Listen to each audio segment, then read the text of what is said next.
Let's talk about the downfall of high fructose corn syrup. It's been a real popular sweetener for the last 30 years. In fact, in 1980, an average American was consuming about 20 pounds of it per year, and then it spiked in the year 2000 to 61 pounds.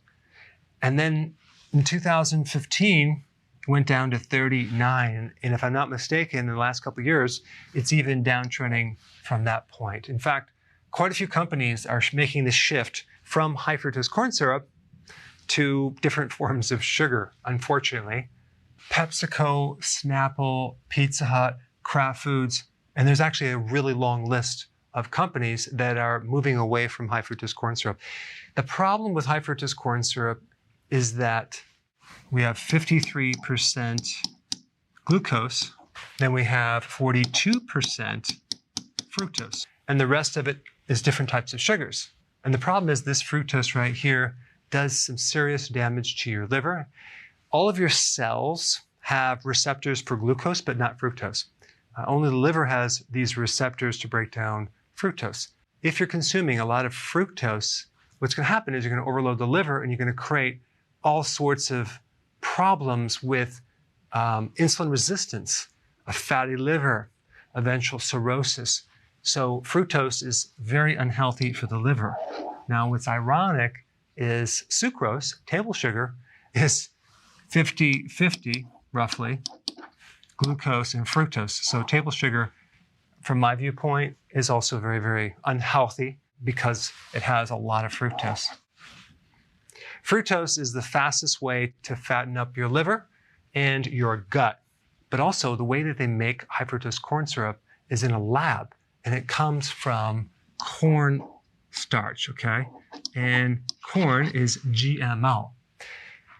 Now, cane sugar is not GMO, but beet sugar, and by the way, there's a tremendous amount of beet sugar still being sold, and that's GMO, unfortunately. So you're getting that added glyphosate, that herbicide. At least with cane sugar, to my knowledge, you're not getting that extra added chemical glyphosate. Anyway, the awareness of sugar, as well as high fructose corn syrup over the last few years, is creating a really good awareness. And because a lot of companies are going sugar-free, they're using stevia, and they're slowly going away from this sugar and definitely the high fructose corn syrup. Now, this is interesting. In the 70s versus nowadays, okay, there has actually been a decrease by 44% in the consumption of milk if you compare these two time periods. For beef, it has gone down by 33%. Cheese has gone up by 193%. That's interesting. And then we have yogurt. Check this out. In the 70s versus now, it has spiked nearly 1,600%. Unfortunately, it's probably not the plain yogurt that we're talking about. We're talking about the sweetened yogurt. There's so much extra added sugar in yogurt. It's not really a healthy product. And then we get grains, okay? So an increase by 12.7%, okay? And check this out, corn. Between the 70s and present, we have a spike of 180% increase in the consumption of corn products. But look at the corn sweeteners. We had a spike of over 300%. Now realize recently that has come down considerably, but I had a difficult time finding the different types of corn sweeteners because you have high fructose corn syrup and then you also have corn syrup. Very different because corn syrup is 100% glucose, okay? Whereas high fructose corn syrup is a combination. So I still have not found that data, but all I'm gonna say is that this has been a significant impact on obesity, from my personal opinion. And then we have chicken.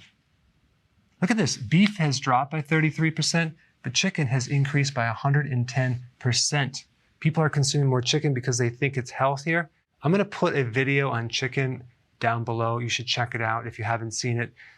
Chicken is definitely not very healthy. Now we get to this interesting vegetable oils, right? Which are basically seed oils, corn oil, canola oil, soy oil, cottonseed oil. They're all GMO. that has spiked 270%. From my opinion, this has created a huge problem in our guts, in our livers, in inflammation, in actually gaining weight, in cardiovascular health. I'm going to save this for a different video. And then soy, which we're including the soy protein isolates, which is in a lot of so-called keto-friendly food, that has spiked 190% from these two time periods. So overall, the good news is that sugar gradually is on its way out. It's never going to go out completely, but it's definitely declining. And personally, I think it's because of the great awareness on the ketogenic diet. If you want to check out the video on chicken meat, check it out. I put it right here.